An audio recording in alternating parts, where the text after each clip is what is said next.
এখন এই হাসিনা চলে যাওয়ার পর থেকে, পালানোর পর থেকে আমরা কেন জানি না নিজেদেরকে আবার সেই পুরো বিশ্বাস ফিরিয়ে আনতে পারছি না, ঐক্যের জায়গাটাতে থাকতে পারছি না। কি দুর্ভাগ্য যে এখন যেটা শুরু হয়েছে এটাকে আমি মনে করি এতটুকু সুস্থ ব্যাপার না, অসুস্থ একটা প্রতিযোগিতা শুরু হয়েছে ক্ষমতায় টিকে থাকবার জন্য। আরে ক্ষমতা তো টিকে থাকবে তখনই যখন এটাকে তুমি সেটেল করতে পারবে, স্টেবিলিটি আসবে, স্থিতিশীলতা আসবে।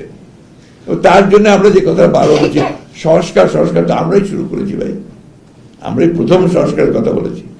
এবং জিয়া রহমান সাহেব প্রথম সংস্কার করেছেন, একদলীয় শাসন ব্যবস্থা থেকে বহুদলীয় গণতন্ত্রে নিয়ে এসছেন।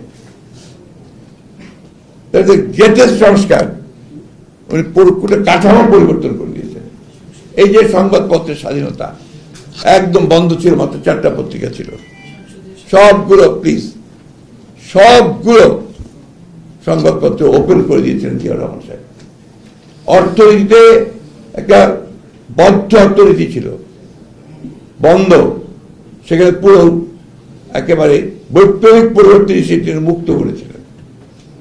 তথাকথিত ভ্রান্ত সমাজতান্ত্রিক ধারণাকে বাদ দিয়ে তিনি একটা মিশ্র অর্থনীতি, মুক্ত অর্থনীতি মতবাদ নিয়ে এসেছিলেন। বাংলাদেশের জাতীয়তাবাদের যে তার দর্শন, সেই দর্শন ইটসেলফ হচ্ছে সংস্কারের মূল মুখবন্ধ, মূল কথা। এবং 19 দফা কর্মসূচি ছিল সবচেয়ে বড় সংস্কারের কর্মসূচি। আমরা এই জিনিসগুলো কেউ হিসাব করি না। আমাদের যারা বড় বড় বুদ্ধিমান আছেন, বুদ্ধিবৃত্তিক চর্চা করছেন, বিভিন্ন রকম কথা বলছেন, they never bring this things, সামনে আনবে না।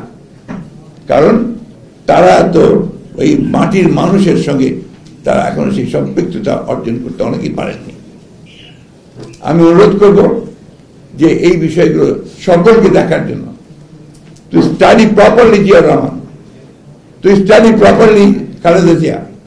খালেদা জিয়া তিনি ক্ষমতার প্রলোভনে ক্ষমতায় আপনার রাজনীতি আসেননি। তিনি এসেছিলেন যখন, তখন তার সামনে কোনো প্রধানমন্ত্রিত্বের কোনো সম্ভাবনা ছিল না।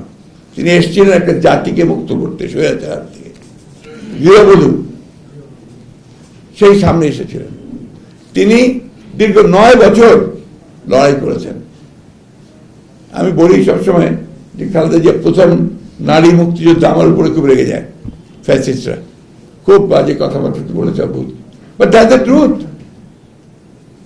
1971 সালের 26শে মার্চ শহীদ প্রেসিডেন্ট জিয়া রহমান যখন স্বাধীনতার ঘোষণা দেন, সেই মুহূর্তে বেগম খালেদা জিয়া ওই চট্টগ্রামের ক্যান্টনমেন্টে তিনি কিন্তু 2 বাচ্চা, শিশু বাচ্চা নিয়ে একা ছিলেন।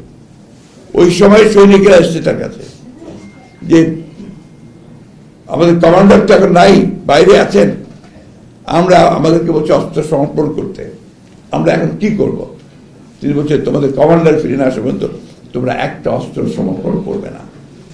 That was the beginning. কিন্তু দুঃখজনক ভাবে এটাকে কেউ মূল্যায়ন করতে চায় না। তারপরে জিয়া রহমান সাহেব যখন আপনার চলে গেছেন বিদ্রোহ করে, সেটা পাকিস্তান সেনাবাহিনীর প্রতি বিদ্রোহ করে যখন কালুরঘাটের দিকে বেরিয়ে গেছেন, তখন তিনি একা তার 2 পুত্র সন্তানকে 2 হাতে ধরে বোরকা পরে বেরিয়েছেন ঢাকার উদ্দেশ্যে। এই লড়াইকে, এই সংগ্রামকে আমরা কেউ গুরুত্ব দেবো না, মূল্যায়ন করবো না। এসে তিনি ঢাকাতে গ্রেফতার হয়েছেন পাকিস্তান সেনাবাহিনীর হাতে। পাকিস্তান সেনাবাহিনীর দীর্ঘ 9 মাস তাকে কারাগারে রেখেছে এবং 16ই ডিসেম্বর তিনি মুক্তি হয়েছেন। এটা হচ্ছে বাস্তবতা। তিনি যদি মুক্তিযোদ্ধা না হবেন, মুক্তিযোদ্ধা কি হাসানুল হক ইনু আর আপনার ওই আমির হোসেন আমু, যারা ওই যে আপনার 8 নম্বর থিয়েটার রোডে বসে বসে মুক্তিযুদ্ধ পরিচালনা করেছেন? That's the problem.